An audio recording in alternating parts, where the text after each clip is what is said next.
ಓಂ ಶುಂ ಶುಕ್ರಾಯ ನಮಃ. ಓಂ ನಮೋ ನಾರಾಯಣಾಯ. ಶ್ರೀಕೃಷ್ಣಾಯ ನಮಃ. ನಮಸ್ತೆ ವೀಕ್ಷಕರೇ, ಇವತ್ತು ಈ 5ನೇ ಮನೆ ಬಗ್ಗೆ ಮಾತಾಡೋಣ.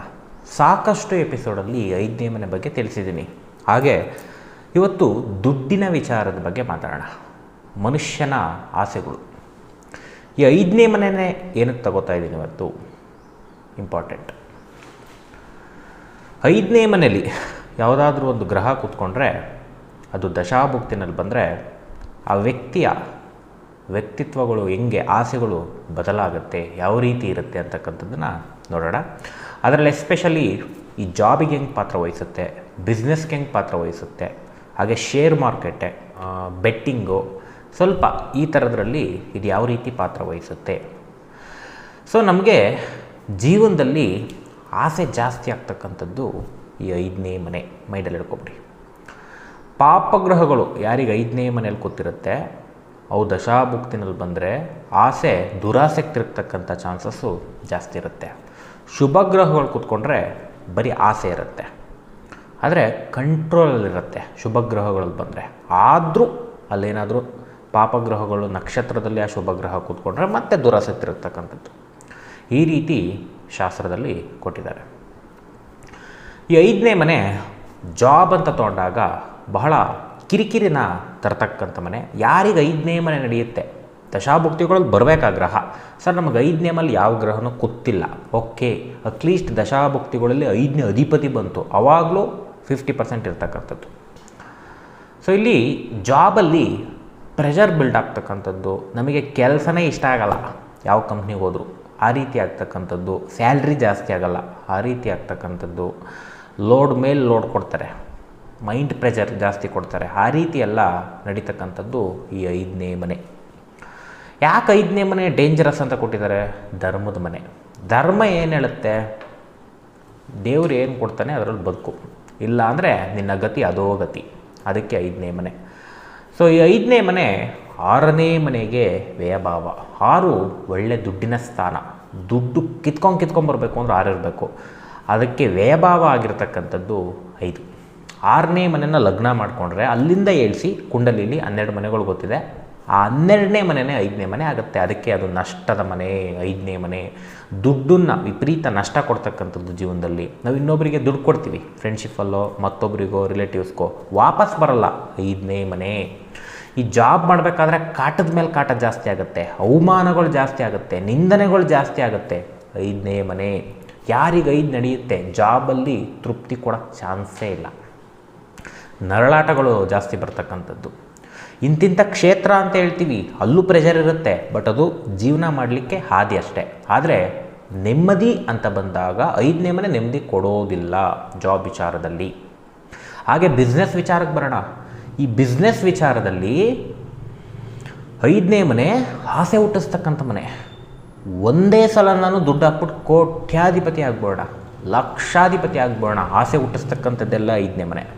ಅದು ಪೂರೈಕೆ ಆಗಬೇಕು ಅಂದರೆ 5ನೇ ಮನೆ 2ನೇ ಮನೆ, 6ನೇ ಮನೆ, 7ನೇ ಮನೆ, 10ನೇ ಮನೆ, 11ನೇ ಮನೆ ಜೊತೆ ಏನಾರು ಕೂತ್ಕೊಂಡ್ರೆ ದಶಾಭುಕ್ತಿಗಳಲ್ಲಿ, ಆವಾಗ ನಿಮ್ಮ ಆಸೆ ಪೂರ್ಣೆ ಮಾಡ್ತಕ್ಕಂಥ ಚಾನ್ಸಸ್ ಇರುತ್ತೆ. ಆದರೂ ಅದು ಸೆಕೆಂಡ್ರಿ ಲೆವೆಲಲ್ಲಿ ಇರಬೇಕು. ಗ್ರಹಗಳು ತೊಗೊಂಡಿರಬಾರ್ದು. ಅಧಿಪತಿ ಅಂತ ಹೇಳಿದ್ನಲ್ಲ, ಆ ಥರ ಇದ್ದು ಏನಾದರೂ ಒಳ್ಳೆ ಕಾಂಬಿನೇಷನ್ ಬಂದರೆ ಆ ವ್ಯಕ್ತಿ ಲಕ್ಷ ಲಕ್ಷ ಕೋಟಿ ಕೋಟಿ ದುಡಿತಕ್ಕಂಥ ಸಾಧ್ಯತೆ ಹೆಚ್ಚು. ಆದರೆ 5ನೇ ಮನೆ ನಡೆದಾಗ ದುಡ್ಡು ರೊಟೇಷನ್ ಆಗೋದಿಲ್ಲ, ಬಿಸ್ನೆಸ್ಸಲ್ಲಿ ಲಾಸನ್ನು ಹೊಂದತಕ್ಕಂಥದ್ದು ಈ 5ನೇ ಮನೆ. ಮುಖ್ಯವಾದ ಪಾಯಿಂಟಿಗೆ ಬರ್ತೀನಿ ಇವಾಗ. ಇಡೀ ದೇಶ ಎಲ್ಲ ಜನರು ಷೇರು ಮಾರ್ಕೆಟಿಗೆ ದುಡ್ಡು ಹಾಕ್ತಾರೆ ಇವತ್ತು. ಇದಕ್ಕೂ 5ನೇ ಮನೆ. ಜ್ಯೋತಿಷ್ಯದಲ್ಲಿ ಎಲ್ಲದಕ್ಕೂ ಕೊಟ್ಬಿಟ್ಟಿದ್ದಾರೆ, ಯಾವ್ಯಾವ ಮನೆ ಏನೇನು ನಡೀತಾ ಇದ್ದಾರೆ, ಮನುಷ್ಯರ ವ್ಯಕ್ತಿತ್ವ ಏನು, ಆಸೆ ಹೆಂಗಿರುತ್ತೆ, ಹೆಂಗೆ ಹೋಗ್ತಾ ಇರ್ತಾರೆ ಹೇಳ್ಬಿಟ್ಟಿದ್ದಾರೆ ಶಾಸ್ತ್ರದಲ್ಲಿ. ಯಾವ ಮನುಷ್ಯಂಗೆ 5ನೇ ಮೇಲೆ ಗ್ರಹಗಳು ಕೂತಿದೆ, ಅದು ದಶಾಭುಕ್ತಿನಲ್ಲಿ ಬಂದರೆ ನಾನು ಹೇಳ್ತಿರೋದು, ಅಲ್ಲಿ ಕೂತಿದೆ, ದಶಾಭುಕ್ತಿನಲ್ಲಿ ಬಂದಿಲ್ಲ, ಅದು ಅಪ್ಲೈ ಆಗಲ್ಲ. ಬಂದಿದೆಯಾ ಗ್ರಹ, ಡೆಫಿನೆಟ್ಲಿ ನಿಮ್ಮನ್ನು ಷೇರು ಮಾರ್ಕೆಟಿಗೆ ಎಳಿತಕ್ಕಂಥ ಒಂದು ಕಾಂಬಿನೇಷನ್ 5ನೇ ಮನೆ. ಅಲ್ಲಿ ಲಾಸು ಆಗುತ್ತೆ, ಪ್ರಾಫಿಟು ಆಗುತ್ತೆ ಎಷ್ಟೋ ಜನಕ್ಕೆ. ಅಲ್ಲಿ ಜಾತಕ ಗುಡ್ಡಿದ್ರೆ ಪ್ರಾಫಿಟ್ ಆಗ್ತಕ್ಕಂಥ ಸಾಧ್ಯತೆ ಷೇರು ಮಾರ್ಕೆಟಿನಲ್ಲಿ. ಲಾಸ್ ಕಾಂಬಿನೇಷನ್ ಇದ್ದರೆ ಕಂಪ್ಲೀಟ್ ಆ ವ್ಯಕ್ತಿ ಸಾಲ ಮಾಡ್ಕೋತಾನೆ. ಆದರೆ ಶಾಸ್ತ್ರದ ಒಂದು ರೂಲ್ಸ್ ಇದೆ, ಇದು ನನ್ನ ಅಭಿಪ್ರಾಯ ಅಲ್ಲ, ಶಾಸ್ತ್ರದ ಅಭಿಪ್ರಾಯವನ್ನು ನಿಮಗೆ ತಿಳಿಸ್ತೀನಿ ನಾನು, ಉಳಿದಿದ್ದು ನಿಮ್ಮ ನಿರ್ಧಾರ. ಇಲ್ಲಿ ಕೆಲವೊಂದಿಷ್ಟು ಜನಕ್ಕೆ ನಿಷ್ಠೂರ ಆಗ್ಬೋದು, ಇವರೇನಪ್ಪ ನಮ್ಗೆ ಆಪೋಸಿಟ್ ಹೇಳ್ತಾರೆ ಅನ್ಬೋದು. ಸೊ ಇದೆಲ್ಲ ಮ್ಯಾಟ್ರು. ಸತ್ಯ ಅನ್ನೋದು ಇಂಪಾರ್ಟೆಂಟ್ ಆಗುತ್ತೆ ಜೀವನದಲ್ಲಿ. ಈ ಷೇರು ಮಾರ್ಕೆಟ್ ಅಂತಕ್ಕಂಥದ್ದು ಬೆಟ್ಟಿಂಗ್ ಇದ್ದಂಗೆ, ಜೂಜು. ಯಾಕೆಂದರೆ ನಾವೇನು ಕಷ್ಟಪಡೋದೇ ಇಲ್ಲ, ಅಲ್ಲಿ ದುಡ್ಡು ಹಾಕ್ತೀವಿ, ಅಲ್ಲೇನಾದರೂ ಬಂತಾ, ಇಷ್ಟ ಆಯಿತಾ, ಇಷ್ಟು ರೇಸ್ ಆಯಿತಾ, ಲಾಸ್ ಆಯಿತಾ, ಈ ರೀತಿ ಮೊಬೈಲ್ ಚೆಕ್ಕಿಂಗು ಒಂಥರ ಅಡಿಕ್ಟ್ ಇದ್ದಂಗೆ. ಇದು ಅಡಿಕ್ಟ್, ಡ್ರಗ್ ಅಡಿಕ್ಟ್ ಹೆಂಗೆ ಆಗ್ತಾರೆ, ಷೇರು ಮಾರ್ಕೆಟಿಗೆ ಹೋದಾಗ ನಮಗೆ ಅಡಿಕ್ಟ್ ಮಾಡಿಸುತ್ತೆ ಮೈಂಡ್ನ. ಬಟ್ ಇದು ಶಾಸ್ತ್ರದಲ್ಲಿ ಹೇಳಿರ್ತಕ್ಕಂಥದ್ದು ಅಡ್ಡದಾರಿ ದುಡ್ಡು ಅಂತ. ಅಡ್ಡದಾರಿ ದುಡ್ಡಿಗೆ ಭಗವಂತ ಯಾವತ್ತೂ ಸಪೋರ್ಟ್ ಮಾಡಲ್ಲ. ಜಾತಕ ಚೆನ್ನಾಗಿದ್ದ ಪಕ್ಷದಲ್ಲಿ ದುಡ್ಡು ಬರಬಹುದು, ಅದಕ್ಕೆ 2, 5, 11 ಕಾಂಬಿನೇಷನ್ ಅಂತ ಹೇಳ್ತೀವಿ, ಬರಬಹುದು. ಆದರೆ ಆದಿ ಅಂತಕ್ಕಂಥದ್ದು ಜೀವನದಲ್ಲಿ ಇಂಪಾರ್ಟೆಂಟು.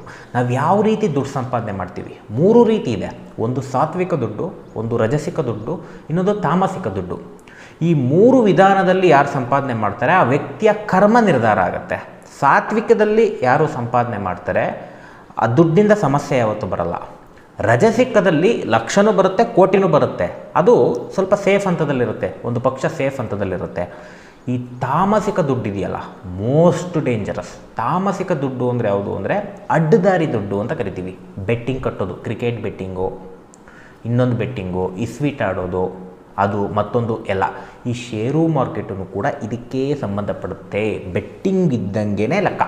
ಅದು ಅಡ್ಡದಾರಿ ಆಗಿರೋದ್ರಿಂದ ತಾಮಸಿಕ ಗುಣ ಕೊಟ್ಟೋಯ್ತು ಈ ಷೇರು ಮಾರ್ಕೆಟಿಗೆ. ಏಕೆಂದರೆ 5ನೇ ಮನೆ, ಈ 5ನೇ ಮನೆ ಯಾರಿಗೆ ನಡೆಯುತ್ತೋ ತಾಮಸಿಕ ಗುಣ ಬರ್ತಕ್ಕಂಥ ಸಾಧ್ಯತೆ ಹೆಚ್ಚಿರುತ್ತೆ. ಸಾತ್ವಿಕದ ಮನೆಯೇ 5 ಅಂದರೆ ಸಾಫ್ಟ್ನೆಸ್ಸು. ಆದರೆ ಕಲಿಯುಗದಲ್ಲಿ ಉಲ್ಟಾ. ಏಕೆಂದರೆ ಯಾವ ವ್ಯಕ್ತಿಗೆ ದುಡ್ಡಿರಲ್ಲ ಅವನು ಸಹಿಸಲ್ಲ.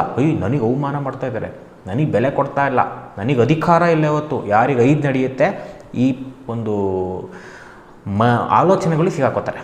ಈ ಆಲೋಚನೆಗಳಿಗೆ ಸಿಗಾಕೊಂಡಾಗ ಏನಾಗುತ್ತೆ, ಅಚೀವ್ ಮಾಡೋಕ್ಕೆ ಹೋಗ್ತಾರೆ. ನಾನು ಒಂದೇ ಸಲ ಲಕ್ಷಾಧಿಪತಿ ಆಗಬೇಕು, ಕೋಟ್ಯಾಧಿಪತಿ ಆಗಬೇಕು ಅಂತ ಷೇರು ಮಾರ್ಕೆಟಿಗೆ ಹಾಕ್ತಾರೆ, ಬೆಟ್ಟಿಂಗ್ ಆಡೋಕ್ಕೆ ಹೋಗ್ತಾರೆ, ಒಂದೇ ಸಲ ಮೇಕೋಬೇಕು ಅಂತ ಹೋಗ್ತಾರೆ, ತುಬುಕ್ಕೊಂಬಿದ್ದು ಹೋಗ್ತಾರೆ. ಯಾಕೆಂದರೆ ಅದು ಅಡ್ಡದಾರಿ. ಭಗವಂತ ಅದಕ್ಕೆ ಚಾನ್ಸ್ ಕೊಡಲ್ಲ. ಅಕಸ್ಮಾತ್ ಎಷ್ಟೋ ಜನ ಆಗಿರ್ಬೋದು, ಸರ್ ಬೇರೆಯವರೆಲ್ಲ ಆಗಿಲ್ವಾ, ಕೋಟ್ಯಾಧಿಪತಿ ಆಗಿದ್ದಾರೆ, ಲಕ್ಷಾಧಿಪತಿ ಆಗಿದ್ದಾರೆ, ಪುಣ್ಯ ಇರ್ಬೋದು, ಕೊಟ್ಟಿರ್ಬೋದು, ಆದರೆ ಅದು ಉಪಯೋಗಕ್ಕೆ ಬರಲ್ಲ ಅಂತಲೇ ಶಾಸ್ತ್ರದಲ್ಲಿ ಕೊಟ್ಟಿರೋದು. ಅದು ಯಾವತ್ತೂ ಉಪಯೋಗ ಮಾಡೋಕ್ಕೆ ದೇವ್ರು ಬಿಡಲ್ಲ, ಅವ್ರಿಗೆ ಯೂಸೇ ಆಗಬಾರ್ದು, ಆ ರೀತಿ ಮಾಡ್ತಾನೆ. ಯಾರು ಕೋಟ್ಯಾಧಿಪತಿ ಲಕ್ಷಾಧಿಪತಿ ಆಗ್ತಾರೆ ಅವ್ರಿಗೇನೋ ಒಂದು ನೋವು ಕೊಡ್ತಾನೆ ದೇವರು. ನಿನಗೆ ಇದರಲ್ಲಿ ಸುಖ ಬಂತಾ, ತಗೋಲ್ ದುಃಖ, ಬೇರೆ ರೀತಿ ಕೊಡ್ತಕ್ಕಂಥದ್ದು. ಇನ್ನು ನಾರ್ಮಲ್ ಪೀಪಲ್ಸು ಏನೋ ಕಾಂಬಿನೇಷನ್ ಏನೋ ಗುಡ್ ಇದೆ, ಬರ್ತಾ ಇದೆ, ಬ್ಯಾಡ್ ಟೈಮ್ ನೋಡ್ತಾನೆ ದೇವರು. ಆ ಟೈಮಲ್ಲಿ ಒಂದೇ ಸಲ ಮುಳುಗಿಸ್ತಾನೆ. ಷೇರು ಮಾರ್ಕೆಟಲ್ಲೇ ಹೇಳ್ತಾ ಇದ್ದೀನಿ. ಸೊ ಏಕೆಂದರೆ ಬೆಟ್ಟಿಂಗ್ ವಿಚಾರ ಅಂತಕ್ಕಂಥದ್ದು, ಅಡ್ಡದಾರಿ ದುಡ್ಡು ಅಂತ ಯಾವುದಿದೆ ಅದು ಯಾವತ್ತೂ ನಮಗೆ ಕೆಟ್ಟದ್ದೇ ಮಾಡೋಗ್ತಕ್ಕಂಥದ್ದು ಅಂತ ಶಾಸ್ತ್ರದಲ್ಲಿ ಹೇಳಿದ್ದಾರೆ. ನಾವು ಭಗವದ್ಗೀತೆ ಕೇಳಬೇಕು, ಮಹಾಭಾರತ ಕೇಳಬೇಕು. ಅಡ್ಡದಾರಿಯಿಂದನೇ ಮೋಸ ಮಾಡಿರ್ತಕ್ಕಂಥದ್ದು, ಅಡ್ಡದಾರಿಯಿಂದನೇ ಯಾರೂ ಉದ್ಧಾರ ಆಗಿಲ್ಲ. ಶಕುನಿ, ದುರ್ಯೋಧನ ಅಡ್ಡದಾರಿಯಿಂದನೇ ಬೀಳಿಸಿದ್ದು ಅಲ್ವಾ. ಏನಾಯ್ತು ಅವ್ರ ಕತೆ, ಲಾಸ್ಟಿಗೆ ಏನಾಯಿತು ಅಂತ ನೋಡ್ಬೇಕು ರಿಸಲ್ಟ್. ಮೊದಲಲ್ಲ, ಮೊದಲು ಗೆದ್ದುಬಿಟ್ರು ಅಲ್ವಾ, ಖುಷಿ. ಅದೆಲ್ಲ ಮ್ಯಾಟ್ರು. ಲಾಸ್ಟಲ್ಲಿ ಏನಾಯಿತು, ಒಳ್ಳೇದಾಯ್ತಾ ಕೆಟ್ಟದಾಯ್ತು ಅನ್ನೋದೇ ಮ್ಯಾಟ್ರು. ಕೆಟ್ಟದ್ದೇ ಆಗಿದ್ದು, ಶಕುನಿಗೂ ಕೆಟ್ಟದ್ದಾಯಿತು, ದುರ್ಯೋಧನಿಗೂ ಸರ್ವ ನಾಶ ಆಗೋದ. ಅಡ್ಡದಾರಿ ಯಾವತ್ತೂ ಅಡ್ಡದಾರಿನೇ, ಯಾವತ್ತೂ ಒಳ್ಳೆಯದಾಗುವಂಥದ್ದು ಇಲ್ಲವೇ ಇಲ್ಲ. ಒಂದಲ್ಲ ಒಂದಿನ ಪೆಟ್ಟಿದ್ದಿದ್ದೇ ಅದು. ಸೊ ಇವತ್ತು ಎಲ್ಲ ಜನಗಳಲ್ಲಿ ಆಸೆ, ನಾನು ಒಂದೇ ಸಲ ಬೆಳಿಬೇಕು ಅನ್ನೋದು.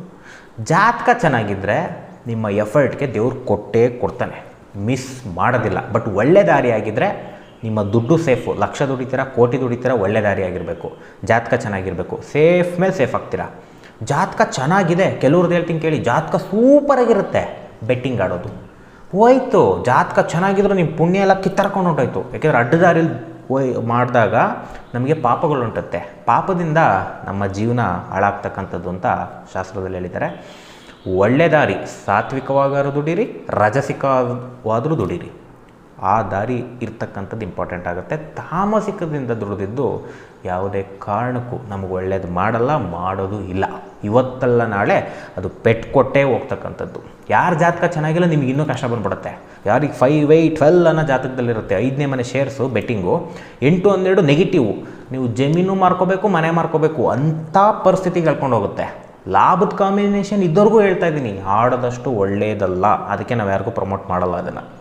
ಎಷ್ಟೋ ಜನ ಜಾತಕ ಕೇಳ್ತಾರೆ, ನಾನು ಹೋಗಬೇಡಿ ಅಂತಲೇ ಹೇಳೋದು. ಏಕೆಂದರೆ ಲೈಫ್ ಇಲ್ಲ. ಅಡ್ಡದಾರಿಲಿ ಭಗವಂತ ಯಾವತ್ತೂ ಒಳ್ಳೇದು ಮಾಡಲ್ಲ. ಇದು ಶಾಸ್ತ್ರದ ಅಭಿಪ್ರಾಯವನ್ನು ನಾನು ನಿಮಗೆ ತಿಳಿಸಿದ್ದೀನಿ ಇವತ್ತು. ಸೊ ಇಲ್ಲಿ ಥಿಂಕ್ ಮಾಡಬೇಕು, ಇದನ್ನು ಸ್ವಲ್ಪ ವಿಮರ್ಶೆ ಮಾಡ್ಕೋಬೇಕು ಪ್ರತಿಯೊಬ್ಬರು. ನಾವು ಯಾಕೆ ಅಡ್ಡದಾರಿಲಿ ಹೋಗಬೇಕು, ಯಾಕೆ ಒಂದೇ ಸಲ ಬೆಳಿಬೇಕು ಅಂತ ಆಸೆ ಪಡ್ತೀವಿ? ನಾಳೆ ಪ್ರಾಣ ಹೋಯಿತು ಅಂದರೆ ಮುಗೀತು. ಆ ಆಸೆಯಿಂದನೇ ನೆಕ್ಸ್ಟ್ ಜನ್ಮದಲ್ಲಿ ಇನ್ನೊಂದು ನರಕ ಅನುಭವಿಸ್ತೀವಿ ನಾವು. ಆ ಆಸೆ ಅಂತಕ್ಕಂಥದ್ದು ಮನುಷ್ಯನನ್ನು ಹಳ್ಳಕ್ಕೆ ತಳ್ಳುತ್ತೆ. ಆದಷ್ಟು ಈ ಹುಷಾರಾಗಿರಬೇಕು. ಕ್ರಿಕೆಟ್ ಬೆಟ್ಟಿಂಗ್ ಎಲ್ಲ 5, ಏಕೆಂದರೆ 5 ಸ್ಪೋರ್ಟ್ಸ್ ಮನೆ, ದುಡ್ಡಿನ ಆಸೆ ಮನೆ, ದುರಾಸೆ ಮನೆ ಅಂತಲೇ ಹೇಳ್ತೀನಿ 5ನೇ ಮನೆನ. ಅದರಲ್ಲಿ ಕಟ್ಟಿ ಲಾಸ್ ಮಾಡಿಕೊಂಡು ಒದ್ದಾಡೋದು ಜೀವನ ಪೂರ್ತಿ ಒದ್ದಾಡ್ತಕ್ಕಂಥದ್ದು ಮಾಡ್ಕೊತಾರೆ. ಜೀವನ ಹಾಳಾಗಬಾರ್ದು ಯಾವತ್ತು. ನಾವು ನ್ಯಾಯವಾದ ಹಾದಿಯಲ್ಲೇ ದುಡಿದ್ರೆ ಭಗವಂತ ಹೆಚ್ಚೆಚ್ಚು ಕೊಡ್ಬೋದು, ಕೊಡ್ತಾನೆ ದೇವರು. ಜಾತಕ ಚೆನ್ನಾಗಿರಬೇಕು, ನಿಮ್ಮ ಹಣೆ ಬರ ಮತ್ತು ಕಷ್ಟಪಡಬೇಕು. ಅದ್ರ ಜೊತೆ ಪ್ರಯತ್ನ ಅನ್ನೋದಿರುತ್ತಲ್ಲ, ಪ್ರಯತ್ನಕ್ಕೆ ಫಲ. ಎಷ್ಟೋ ಜನ ಹೇಳ್ತಾರೆ, ಸರ್ ಕಷ್ಟಪಡ್ತೀನಿ, ನನ್ನ ದುಡ್ಡು ನನ್ನಿಷ್ಟ. ಹಣೆ ಬರ ಕೆಟ್ಟರೆ ನಿಮ್ಮ ದುಡ್ಡು ನಿಮ್ಮ ದೇಹ ಏನೂ ಉಳಿಯಲ್ಲ. ಸತ್ತು ಹೋಗ್ಬೇಕಾದ್ರೆ ಭೂಮಿ ಮೇಲೆ ನಿಮ್ಮ ದೇಹನೇ ನೀವು ತಗೊಂಡೋಗಲ್ಲ.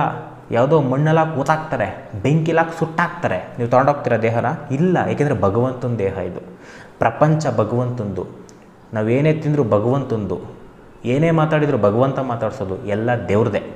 ದೇವ್ರು ಹೇಳಿರೋ ಹಾಗಿದ್ದರೆ ಸಮಸ್ಯೆಗಳು ಡೆಫಿನೆಟ್ಲಿ ಬರಲ್ಲ, ಯಾವತ್ತೂ ಬರಲ್ಲ. ಓಕೆ, ಇಷ್ಟು ಹೇಳಿ ಮುಗಿಸ್ತೀನಿ. ಎಲ್ಲರಿಗೂ ಒಳ್ಳೆಯದಾಗಲಿ. ಶ್ರೀ ಕೃಷ್ಣಾರ್ಪಣಮಸ್ತು.